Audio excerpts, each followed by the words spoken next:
Welcome to the Insura-Preneur podcast, where we decode the secrets of organic growth and peak valuation for insurance entrepreneurs. Hi, I'm Michael Jans, founder of Insurance Profit Systems, Agency Revolution, and most recently, the Society of Insura-Preneurs, where our promise is, if you own it, we'll help you grow it. Whether I'm sharing key insights or speaking with innovators who are reshaping our industry, you'll discover proven strategies in each podcast for the perfect insurance trifecta: maximum growth, superior margins, and peak valuation.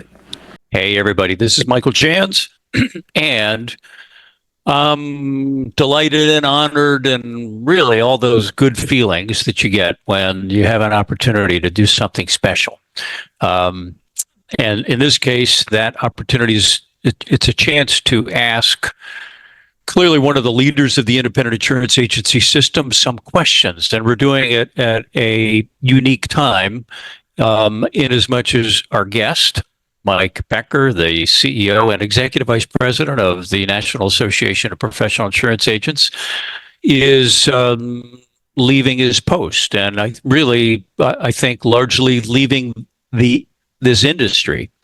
And so this is an opportunity for me to ask questions on behalf of my audience about the unique perspective he has. He's got a chair that allows him to see so much, a seat in the industry that allows him to see so much, and work. Frankly, I'm sure that a lot of the agents that he has had the opportunity and privilege to work with over the last 17 years, 12 as the CEO, are really some of the industry leaders themselves and run really world-class, first-class agencies.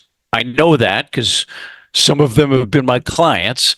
Won't take too much credit for that, but I know that they run really world-class agencies, including your current volunteer president right now, Rich Savino. And rare opportunity to give a little bit of an historical perspective on this. This is not the first time Mike and I have had this conversation. Two times I can think of, both of which ended somewhat shockingly and maybe a little humorously. I can't remember which order they were in, but I think the first time I was interviewing Mike in my casita in Arizona, the walls of which were made from adobe brick, which is kind of soft. And I had a painting that was of the last queen of Vietnam on my wall, and it was painted on wood. It had to have been 150 pounds. And in the middle of the conversation, like we're 2/3 of the way into it, it fell. It just, the weight of it made it just pull out of the wall, and it fell right on all of the cords that I had that were connecting me to the real world. So boom, gone.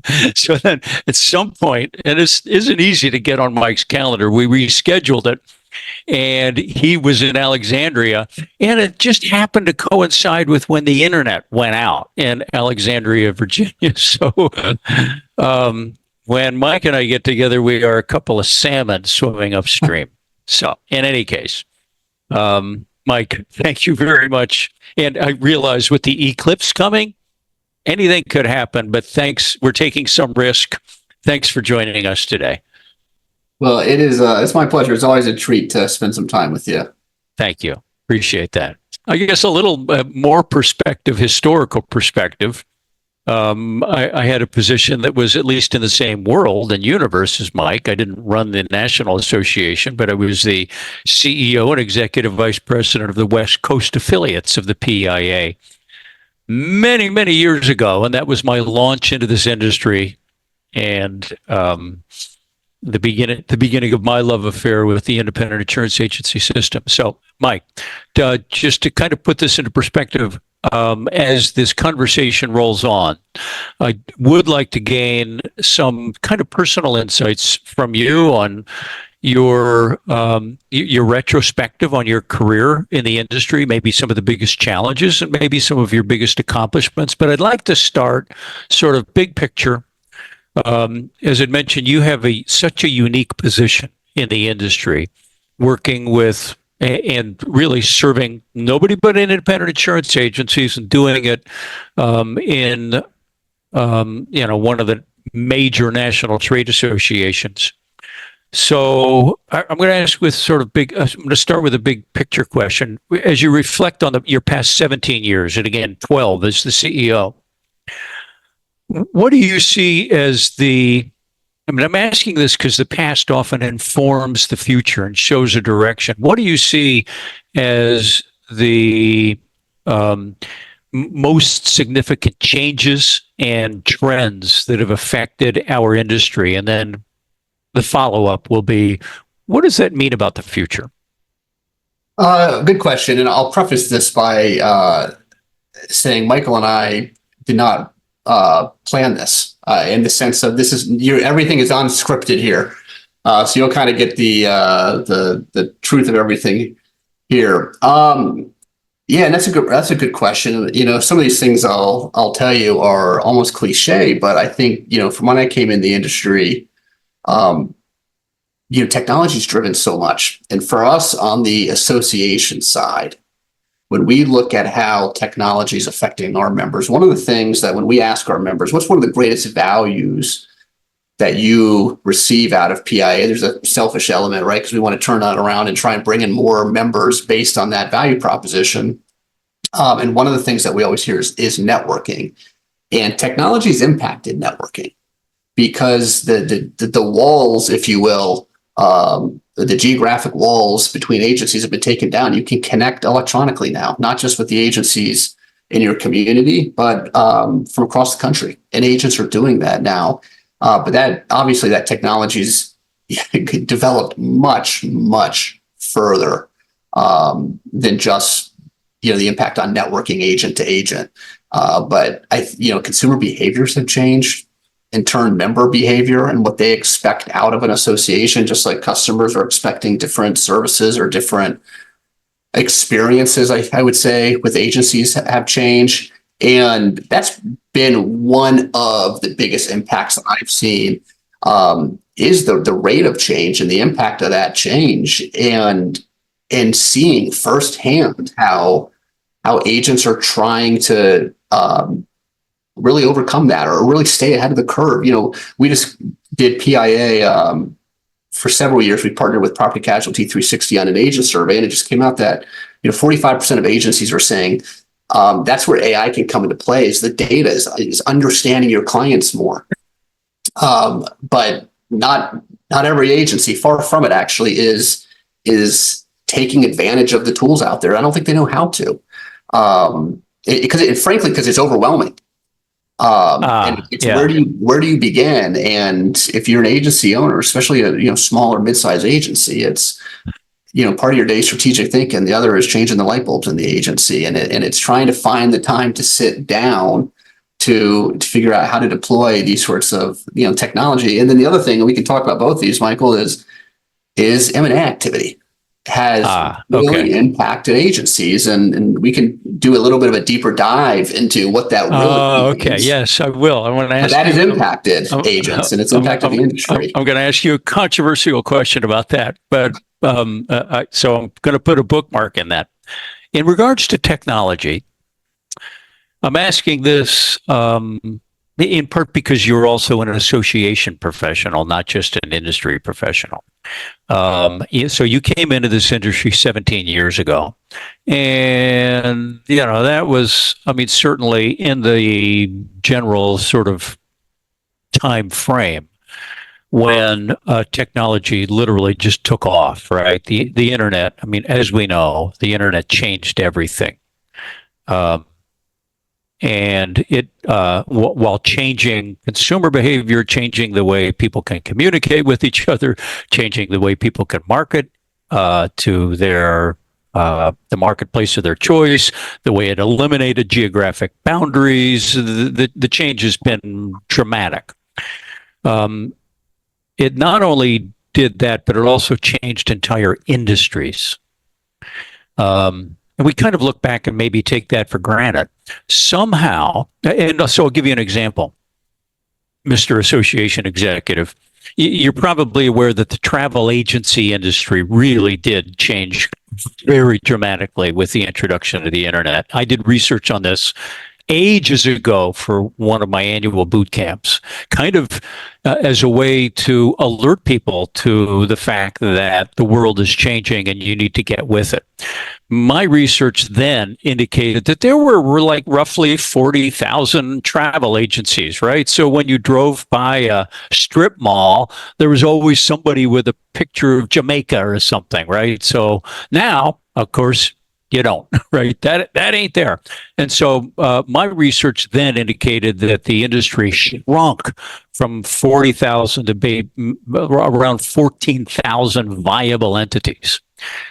The independent agency system, again, are about 40,000, but you know what? Year after year after year, it's still like really close to 40,000. Okay. I'm curious. I want to get your perspective on this. It's not that, I mean, look, you and I love independent insurance agents. We love independent agency principals, but, I don't want to attribute this to them being like, they're smarter or better people or somehow had some magic that other industries didn't have. Clearly, there were some forces or trends or, functions that have allowed this industry to be remarkably durable. What do you think that is? Well, I think it's a resilient industry, but specific to travel agents and what's going on, I have not worked in that world, but I appreciate your point there. By the way, one of your predecessors did. I don't know if you're aware of that, but about 3 or 4 CEOs ago, he came from what is it, ASTA, the Travel Association? Right, yeah, right. Boom. Right. So. But sort of by luck, you didn't end up there. You ended up in an industry that's really quite stable. Why is that? Well, I think at its root, agents have this balance of needing to keep up with their customers and where their customers are. For years, we've said you got to meet your customers, your clients, where they are, and so forth. But at the end of the day, and again, not just to do a direct comparison between the Travel Agent Association and PIA or any other insurance agents, an agent you're at the end of the day, even if the day-to-day tasks have changed, the end result for an agent is the same, that you're protecting people's most valuable assets, and that hasn't changed. So when a customer is out there that's looking to buy insurance for their new home and car, and they're also planning a vacation, 2 very different things are at risk. One is a horrible week this summer that's just going to blow up and you lose a couple $1,000. And the other is, you're losing your livelihood, your home, your car. So I think the value proposition, while I'm sure, very important, it's nice to have the R&R, is different when you're dealing with an agency. And so I think that in and of itself, and comparing to what's happened to some of these other associations, independent agents have a really strong value proposition to consumers. Now, the other end of that is agents need to maintain that value proposition. You've got to be able to deliver on that. You've got to be able to, meet or exceed the expectations of what your clients are looking for. And, years ago, not that many, but maybe 10 years ago or 15 years ago, when we would have these conversations, and I'd use my mom as an example and say, she won't ever get on Amazon. She's going to go to the store and she's going to hold up the 2 products and she's going to come home. Well, no. Every time I go to her house now, Amazon's delivering to her front door. So everybody is evolving. So that's the other end of the equation here, is that agents have this really strong value proposition, and consumers of all age groups are evolving, and that's where there needs to be a marriage to make sure that their agencies are keeping up at a clip. And it's confusing. It's still uncharted territory, and there's a lot at risk. So it's not easy what the challenges that our agencies are faced with on a daily basis. All right. So let's fast forward that to the next 3 to 5 years. What do you think that means to those trends, changes in consumer behavior, changes in technology? What do you think that means to the independent agency principal? Well, this race that we've been in for years, I don't see a finish line. I think generally speaking, society has a tendency to kind of overcorrect or overinvest, and then the dust settles. Then we're on to the next new thing. And technology and the need to embrace tech and to embrace change. All of this stuff has kind of become cliche. It's like this is our life now, right? Right.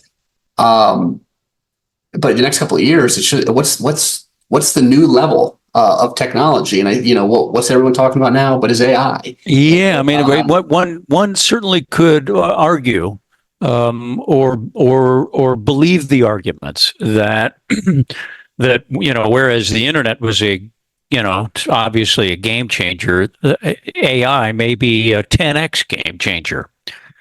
Pretty difficult, right, to know exactly where that's going to go. I would say it's a safe premise that the agency principal of today needs to keep their finger on the pulse of artificial intelligence and needs to be really almost like needs to be reeling in ways to use it to increase productivity. It clearly, efforts that are being made now, I think they're actually very substantial, are probably a sort of a mere hint of what's to come.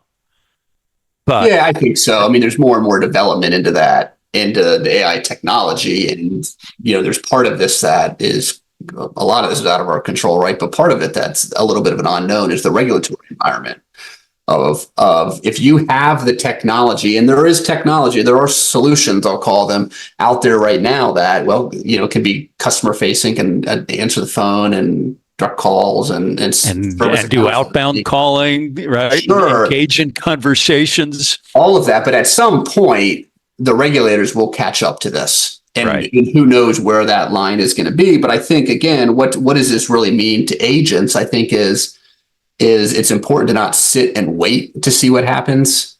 It's to, try to keep up with it and see what it can do for you. And AI, I also think among many groups is this, is the knee-jerk reaction to it is that it's customer facing, is that you call, I don't want to talk to some computer bot when I call the agency, but the reality is it's algorithms, right? There's software programs out there that are constantly 24 hours a day evaluating the data in your AMS, and you come to work the next morning and it's giving you action or task for the day, and that's AI too, right? So it's how do you define it? And how do you want it in your agency? But where I've seen, not just with AI, but with technology, where I've seen agents kind of get tripped up is having that shiny object syndrome. You go out maybe to a conference or to some sort of brain share, and somebody's got the next best thing, and you have to have it. And I always tell people, do not do that. Go back. Talk to your team. What are your goals? What's the business plan? What's the budget? How does it integrate into your technology stack? You need to look at this a little bit more holistically. And AI is not any different than any of the technology conversations you've had at the agency level over the past 5 or 10 years. But that seems to be a point where a lot of agents get tripped up is they bring the technology in. And even if you integrate it in, if the training's not there to support the staff, you're just set for failure. This episode is brought to you by the Society of Insura-Preneurs, guiding owners to the insurance trifecta of faster growth, higher margins, and peak valuation. If you want a clear and reliable roadmap to growth, download our free 5-step 30% growth blueprint at www.insura-preneur.com with a dash in the middle. It's the same system that's helped agencies double, triple, and even 10x in size, and it's yours free. Visit insura-preneur.com. Would you say that in general, so let's look at the bell curve, right? So I'm looking at this from from the seat of a former InsurTech CEO. To some extent, in the very early days, we rely on the crazies who want to buy the shiny new thing, but that being said, that doesn't get you over the chasm, so to speak. No tech firm can scale on those guys. There are not enough of them. Their expectations are actually rarely met because they think everything is going to 10x However, there's always a place. It's actually a very valuable relationship, certainly for the technology firm, because there's an opportunity not just for revenue creation, but also for those are your sort of, those are your beta or post beta customers where you're getting feedback. Okay. Then after the crazy innovators, God bless them, they're the early adopters.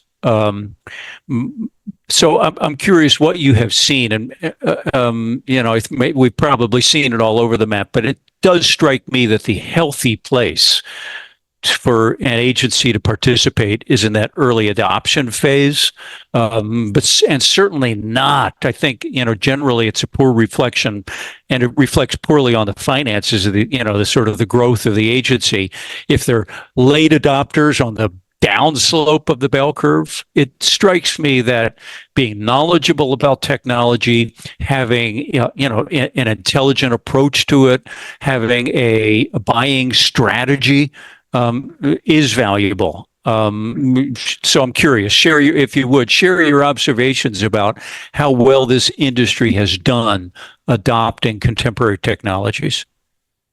Gosh, well, that's not what it's known for. Historically. Yeah, no, I know. Right? But I think it's gotten a lot better the past several years. You've had, and there's a number of factors driving that, right? Consumer behaviors driving that, accessibility and affordability of technologies driving that. Indeed.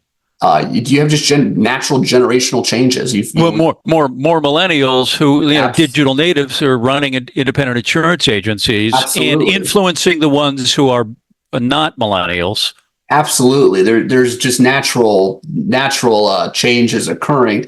The survey that we've done and we have done every single year with Property Casualty 360, one of the things that we ask about technology is, when we talk about things like, are you using AI tools or, data analytics and so forth? Mm-hmm. We used to be more yes, no, open comment fields. And now we're scaling it more. Right. And we're seeing like with data analytics, just about 29% of agencies this year said, no, I just don't do anything data analytics. Whereas about half of agencies said, yeah, sometimes we're trying to figure it out. And then about a fifth of agencies said, yeah, we are big into data analytics. So we start to see these shifts.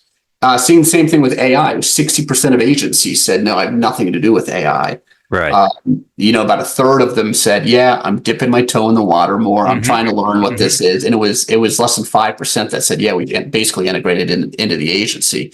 So we are seeing these shifts with technologies and embracing the change where I think it's just more adoption. But I think, a lot of that's driven by those key factors that is what customers expect. There's a comfort level we've talked about for years. Meeting your clients where they are. And that's harder than ever right now because clients they're all over the place. So many different places. That's exactly right. But we are seeing, I think, more and more, agencies start to embrace this and dip their toe in the water. And there's fear of failure, right? That, some of these things almost seem too good to be true. And some of them have been. So there's there's a setback there and there's a cost liability there. But I think over and over, if you go back, and you've done this and, some on the calls and listening have done this, right? That some of the big topics 10 years ago or 20 years ago, they're just second nature today. That's old news, Safeco and Liberty occasionally deliver the sort of, kind of a tech overview. Mm-hmm. And it indicates, which ones are like way out there on the leading edge and which ones are standard and which ones are like, of course you have it by now or you're not serious, right?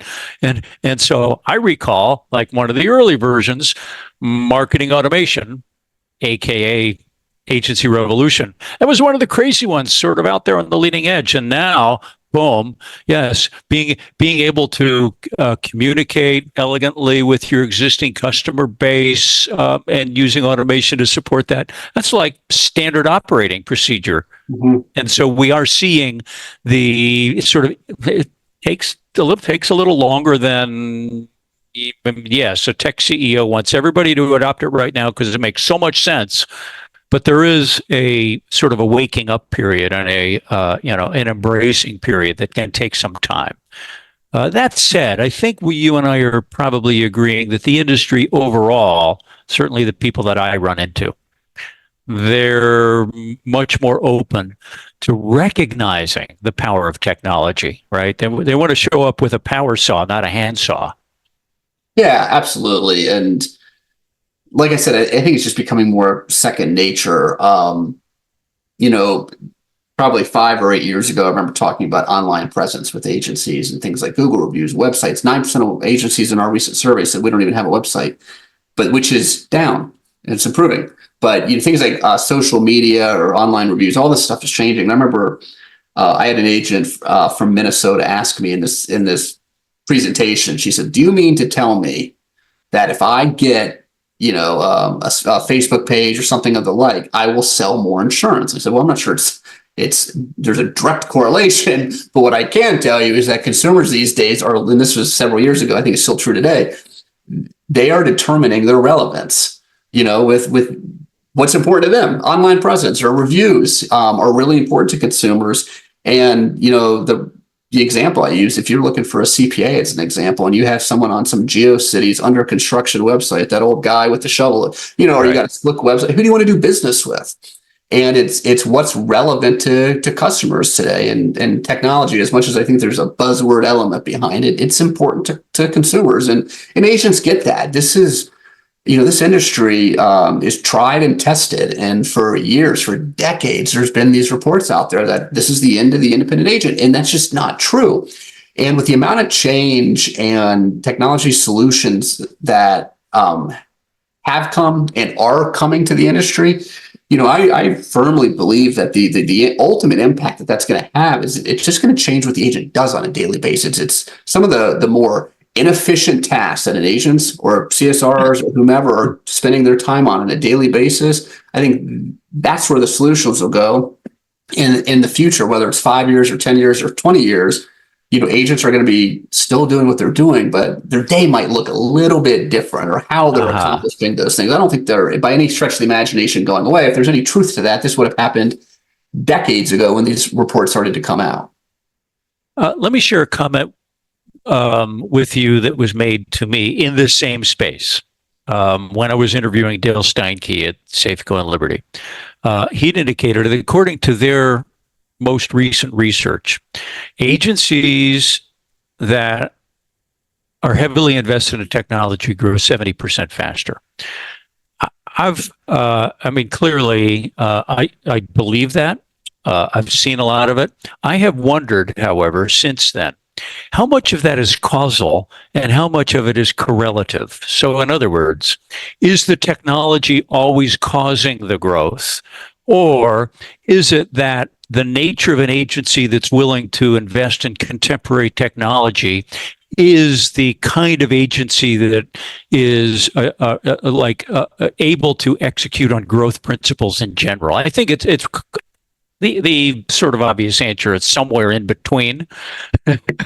But an agency's relationship with technology, if in fact it represents 70% faster growth than average agencies or non-technology agencies, that's a number and a fact worth paying attention to. What are your thoughts on that?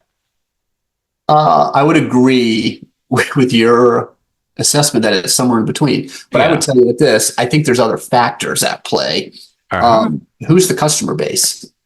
If you have let's say an older customer base that maybe is not embracing technology as much as an agency with a much younger customer base in an urban setting, here's a story that Dale told. Okay, I'm going to interrupt you a moment. Here's a story Dale told. He talked about an agent who used video technology to deliver an insurance proposal. So, like, he did the interview with the prospect, and then he sent a video, probably a Loom video, explaining the insurance proposal. And he noticed on his Loom technology that the video had been viewed 15 times. And so, boom, when it came time to close the deal and he had the conversation, he said, I noticed that you viewed my video 15 times. Did you really, like what?" He says, "Oh, I didn't see it 15 times. I shared it with all of my friends because I thought it was so cool." And the guy ended up with not only one, like multiple policies from him, but from 4 of his friends. Right.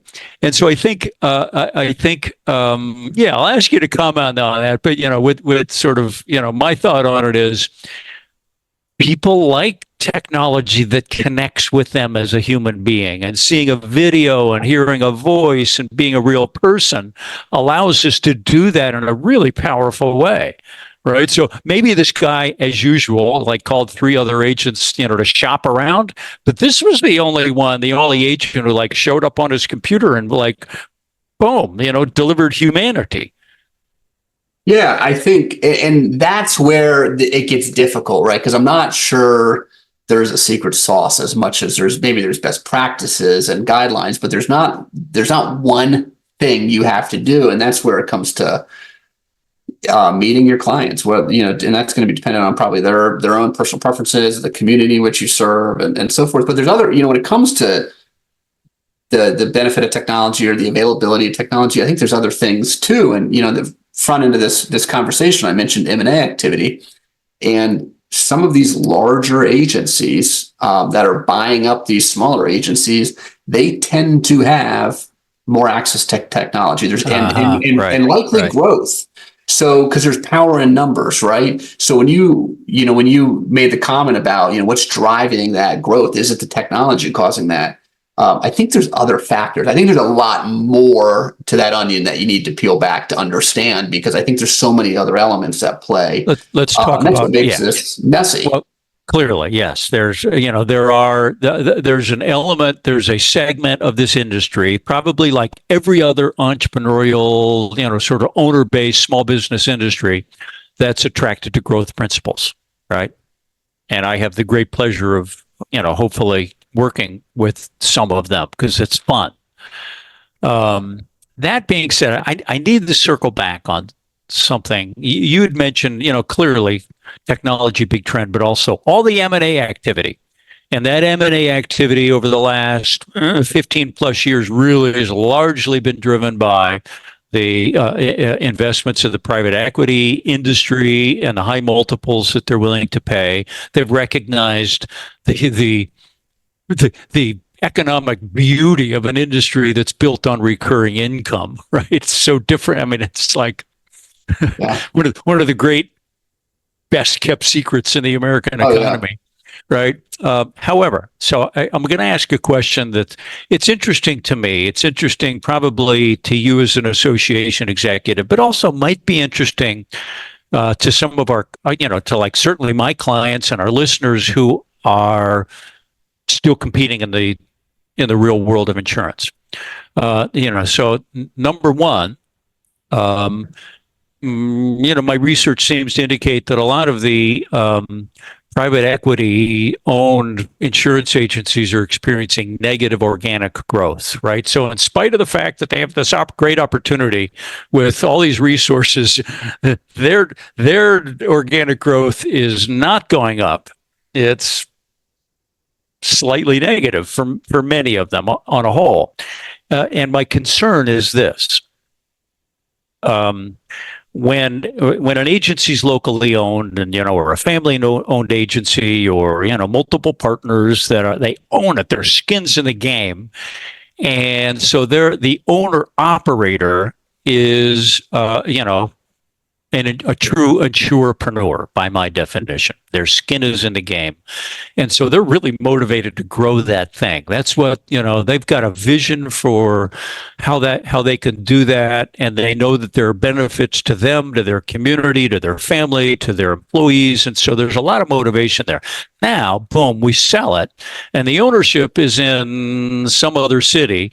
And the operator maybe is more of a manager than an owner. And I'm a little bit concerned about what the impact of that is on the American agency system. I'm curious what your thoughts are about that. How much time do we have left? Yeah, right. I mean, I know it's I don't have that many people that want to talk about that. It's tough, And right? look, I'll be the first one to admit that like people, like a lot of people come to me or, they get sent to me by an M&A firm. Their valuation's X. They thought, oh, I thought it was Y. And so it's my job to help them polish it up and increase the growth and increase, ultimately the valuation. And then boom, if they don't sell it to a family member, they're selling it to a private equity backed firm. So I'm a cog in that overall big machine. But making the observation, what happens some years down the road when the great majority of agencies are not locally owned? They're owned by, and what do they look like? I mean, like at other industries, they're like a bunch of Warby Parkers or something, and not locally owned optometrists. So. Yeah, and I don't have the answer for you, but I'll tell you what I've seen is, and I hate saying here's the challenge or here's the problem, because what I really mean is there's an opportunity out there, right? Yeah. Some of these unknowns. There's some really good, I'm going to call them large agencies out there, large, buyers out there, if you will, that I've seen. And I've seen some of them that have kind of tripped over themselves a little bit. Where I've seen more success is where they capitalize on the local position of that agency. Where I love it when that M&A occurs, that activity occurs, where you're still maintaining the staff or that agency principal that's now as you put it, a manager, but they're keeping their local name. They're empowered still at that local level to invest in the community. What is a little bit more concerning is where you see all of that stripped out. And where I've seen and talked to agency principals, and their experience, has varied so greatly, because some of them said this is the best thing ever. This is the best thing to have happened to me. And where I've had that experience from that agent is where they are still empowered at that local level to carry the brand. And maybe it's the Mike Becker agency, partner of. Yeah, but after the earnout is gone, and like 3 to 4 years later, they're out of there. They may be, but they may be out of there anyway, by the way, because some of these people are facing retirement. But, I've seen other folks that spent, 35 years, 40 years as an agency principal. And, then they shut down that location and they're put, on the 10th floor of an office building town. And those people, right, wrong, or indifferent, regardless of how that impacts the business, those agents that I've talked to are just not as happy with the outcome. That's where they ended up. I do think that one of the strengths of the independent agent channel is that local presence. And, we've always said, being on the back of a Little League jersey and sponsoring the July 4th parade and all of those things. And to your point, what does that look like after the buyout, in 5 years or in 10 years? I don't know, but I think that is something that needs to be, not only maintained, but really capitalized upon, is empowering that local staff to support the vision and the mission of that agency and to be, ingrained in that community. Because I share your concern that if down the road this is turned into just some automated, cookie cutter, how many years, Michael, how many conversations have you and I have had about don't take insurance and turn it into a cheap commodity? Right. And that's kind of this risk of, right, we need to maintain and capitalize and grow that personal relationship, that community feel. And that, I think, is where the risk is right now. I hate to sit here and say, because the reality is we don't know what it's going to look like in 10 or 20 years. And you hate to be kind of the old naysayer of, oh, this is change and it's not going to be good. It's a resilient industry. It'll survive. It might look a little bit different, but don't forget that's what's long held this industry and been the backbone of this industry has been that community engagement and being ingrained in the community, the personal relationships. We, every single year when we do this survey, we always ask, what's your differentiator? And this is the annual agent survey that we do. And one of the things I love seeing about this is that rates is almost always on the bottom. Okay, cool. Yeah, good. And what's always on the top is relationships, service, expertise, advice. Those are the top 4 this year. And that has to be the pinnacle of the future, because that has long been the backbone of this industry.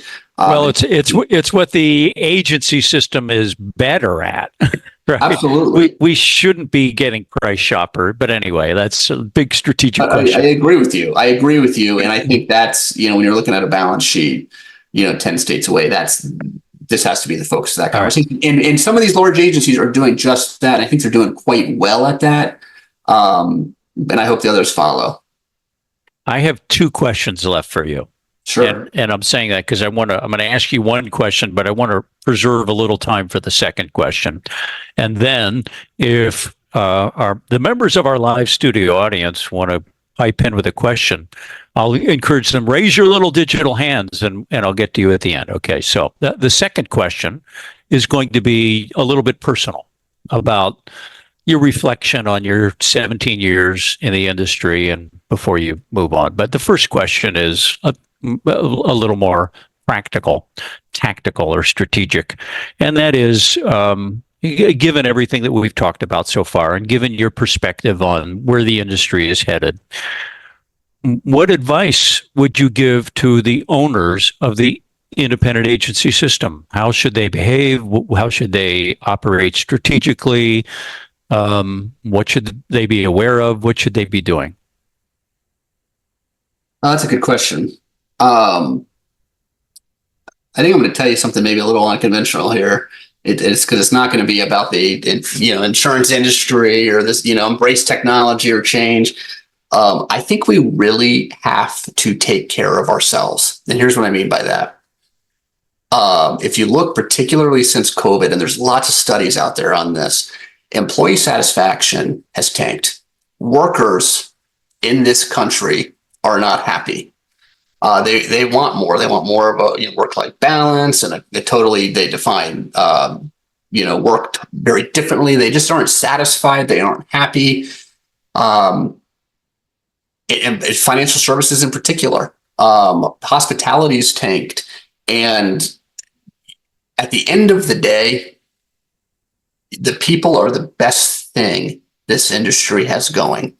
Everybody's got a story about how they fell into this industry and they stayed because they loved it. Well, let's be honest with ourselves. You love who you work with. You love who you're serving. You love the mission of the insurance industry. Sometimes it gets a bad rap among some, but it's really the people that are part of this industry that are coming together. And the past couple of years, I've been following the employee happiness trends, and it's discouraging. And I think that's something that as an industry, particularly with the vast amount of change that is specific to the insurance industry, is something that we need to be very aware of and make sure that we have each other's back, so to speak. And in fact, we asked a question. We asked our agents that the hundreds and hundreds of agents participated in the survey. We said, a scale of 1 to 10, how happy are you? How satisfied are you in the work? And on a scale of 1 to 10, 10 being really through the roof, it was 7.98, which is pretty good. But if you look at some of the larger workplace studies out there, it's tough. And if we lose our people, and we're already losing them to the great retirement, we have a real challenge in front of us. And I think taking care of ourselves in the industry is one of the top things that should be a focus. All right. I'll ask a segue question. So I'm cheating on my 2-question rule here. The segue question. You and I have been in the industry a long time. You're preparing to leave the industry. I'm at a stage in my career where I feel like I can tell the truth as best I see it, regardless of the consequences. And, to some extent, I'm sure you're looking back and, this is a little bit of a love letter to the industry for you. I mean, you have an opportunity to, the industry's been pretty good to you and you've been really good to the industry. But the love letter aside, if on your way out, you want to deliver it doesn't have to be chastising, but if you want to deliver hey, kind of a wake up call, like a singular message that you think people really need to pay attention to, what do you think that would be? A challenge to the industry and the owners of this industry. I'm not going to do that question much justice for you because I'm not. And let me preface it by saying this. and you can appreciate this because you've been on the association side, but Right. those of us that are on the association side kind of wear two hats. Right. We wear, in this case, an insurance hat, and we wear an association hat. And, I'm an insurance guy, right? Before this, I was a pharmaceutical guy. I worked for a Right. pharmaceutical association for some years, and I was on Capitol Hill in Washington here prior to that. So, the past couple of months, I've had a lot of self-reflection, and, over even longer than that, where I've considered my future. What does my career look like?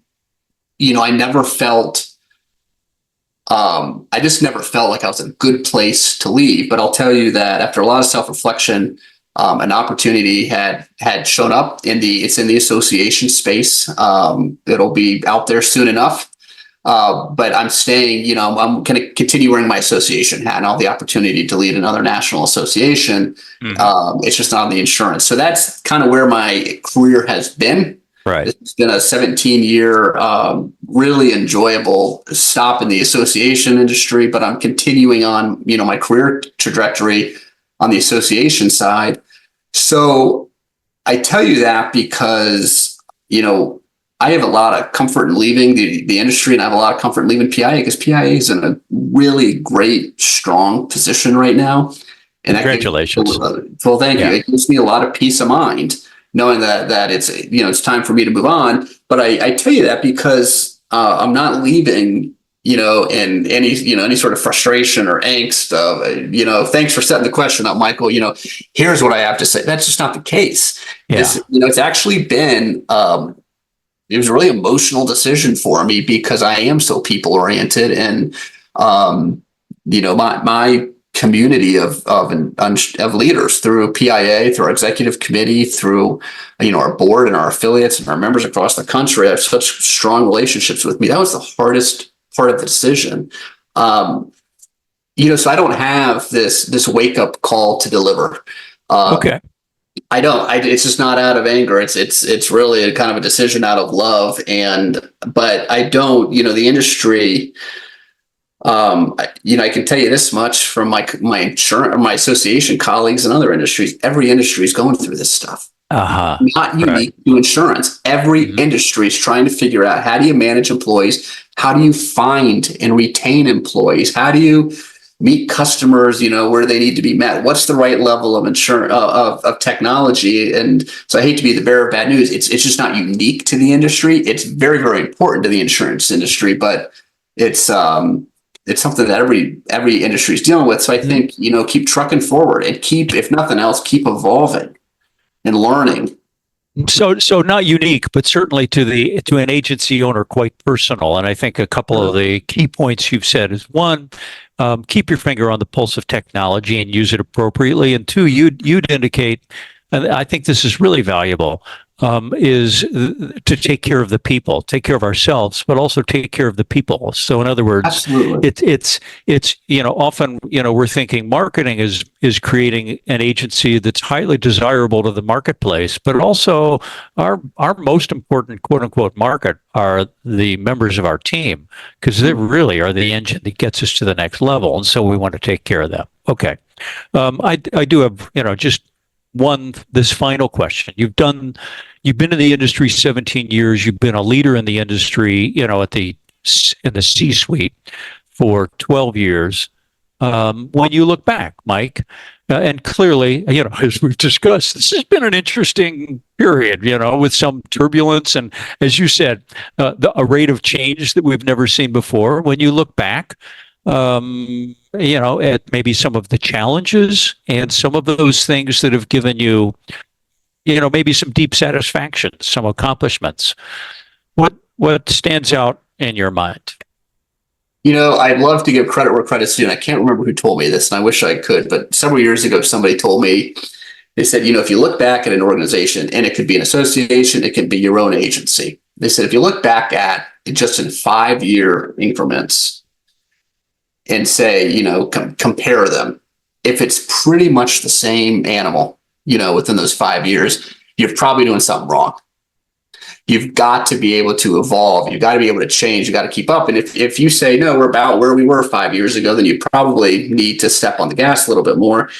And I think, on a macro level, that's probably what I'm most satisfied with. I don't think you could almost describe the organization PIA that is, from 5 or 10 or 15 or 20 years ago. And, I don't want to say it's better or anything. I just think we're further down the road. We've kept up, we've evolved, we've made really good changes. We've gotten really good people involved. And I'm proud of that. I woke up like everybody else a couple of years ago and, heard COVID. I was actually in Wisconsin and took a plane home thinking that'll save me. Right. I leave 2 hours earlier, so seeing an organization through that, trying to guide our own members through that, and what are the regulations and policies, with advocacy, we've long told our members, you can be written out of business with one stroke of the pen. And it's, sometimes when you're fighting Capitol Hill or state capitals across the country, you're, Right. When we can, we really are advocating for our members and new regulatory solutions. But sometimes it's just playing defense and going to bat for our members. But I'll tell you this, that when I first started at PIA just over 17 years ago, my supervisor at the time, it may have been my first or second day, she said, Mike, she said, working here at PIA, she said, it's just like, any other job. She said, you're going to have a lot of good days and a lot of bad days. And I thought, boy, that's a chief motivator for you. And she said, she said, the difference is this. And she said, when you have a bad day, you can sit back from your desk and you can think about our members. And I have done that more times than I can count. And that's always been most rewarding for me, that when I've traveled or when I have the opportunity to really engage in members and you hear members say, hey, this really made a difference for me. This saved the day. That's the answer I've been looking for. There's a special kind of reward in that, and I think is largely unique to associations. And that I'll forever hold close to me. Well, thank you for sharing that. In a moment, I'll ask our live studio audience if anybody has any questions or comments. Before that, Mike, I will say that on a personal level, I will miss you. I've enjoyed all of the conversations that we've had over the years and the occasional dinner and being able to participate in some the PIA InsurTech Lab or whatever name we ended up choosing that. And congratulations to you for Thank you. For leaving the industry with a trade association that is viable and healthy and delivering results for its members. So to the extent that I can speak for the industry, thank you for that. Well, thank you. I appreciate that. And I've enjoyed, I think what I've enjoyed most about our conversations, Michael, is we've never had a plan. You and I, we can dive into any topic at any point in time. I love that. All righty. Well, I will, at this point, turn to the audience. If anybody has a question, you can raise your digital hand. I think the best thing to do would be to raise your little digital hand, and I'll look for it. And I will, Al, are you there? Yeah, I need you to. I'm here. There we go. Al Papalardo. Good to see you, my friend. Yeah, no, and I've known Michael for quite a few years now, and Mike Becker at least, and not as long as I've known Michael Jans, that's since the 90s. But rather than date myself, I guess what I would ask you is the biggest aggravation we've had from an association standpoint is the fact that there are so few of us as agents in the association when you think about the global insurance agent force when it comes to advocacy. And if you could wave a magic wand that you haven't been able to wave, how do you get more agents involved? Gosh, I don't, just like we were talking a little while ago about what are the success factors to an agency. I don't think it's one thing. there's a point of, there's a level, I should say, of, I don't know, focus is the right word, but when we on the association side look at advocacy, we live it, right? It's our day to day reading the bills in the Federal Register and meeting with the regulators. So we see these threats. Now, we also understand that, particularly if you look at Washington, it's one of the most defunct organizations, in the country, if not in the world. But there's a method sometimes to the madness, and they still somehow produce bills, and they still somehow produce rulemaking and regulation, and a lot of it affects insurance, and some of it affects small business, which is you too. So we see firsthand the impact that has on our members, and we're going to advocate for our members, and the reality is our members are going to benefit from that as our non-members, right? Right. And if we could convey that message any more clear, that to non-members, that you need to be part of an association who's got your back day in and day out, there are real outcomes to advocacy at all levels. There's 55 insurance jurisdictions, Washington, Federal Insurance Office, FEMA, RMAG. I have a whole language of acronyms. And we're advocating for you every single day. And I think it's important that everybody's part of an association to support those efforts. And, to answer your question, Al, what's the answer? I don't think there's one thing, but I think it's peer-to-peer. I think it's more messaging. I think it's more brand and more unity in terms of, advocacy message and so forth. And it's more of a recipe than the silver bullet. Sure. Okay. Mike, I do have a parting comment that was left by Brent Shepard before he had to go, which simply says, "Thank you, Mike," with multiple exclamation marks. And I think he's referring not just to spending the last hour with us, but to your 17 years of service to the industry. So well, Brent, I don't see that we have any other. What's that? I'll tell you real quick. Brent is he is a guy that if anyone's listening to this, I'm sure everyone on the call knows Brent. But if you aren't, you got to look up who Brent Shepard is and find out. He's just a guy that is a contributor. He's a guy that's going to roll up his sleeves and get the work done. And there's people that sometimes sit on the sidelines. That's not Brent. He's playing quarterback any opportunity he can. So the industry, what do we need? We need more Brents is what we need. More Brents. Okay. I'll keep that in the recording. Well, I think everybody's probably anxious to see what's happening with the solar eclipse. So we'll wind this up. One last time, Mike, I'll say, obviously, thank you for sharing the last hour, but mostly thank you for sharing yourself to this industry, and also being a giver and a terrific quarterback. And I think in many ways leaving the industry better than it was when you started. So on behalf of everybody who I speak for, and I'm not sure who that is, thank you very much. Well, thank you. Hi, Michael Jans again. And before we wrap up, let me share something that still inspires me to this day. One of our early Blueprint members, Lee Henry, showed the insurance world what is truly possible. He installed a system that allowed him to take 26 weeks off every year while growing his agency by $400,000 in commissions, not just for 1 year, but year after year after year. That's the power of working on your business, not just in it. If you're ready to transform your insurance business, and I think you are, if you're listening to this podcast, visit Insura-Preneur.com with a dash in the middle to get your copy of the 5-step blueprint for fast growth and peak valuation. This is the same system that's helped agencies grow from $6 million to $120 million or more in premium.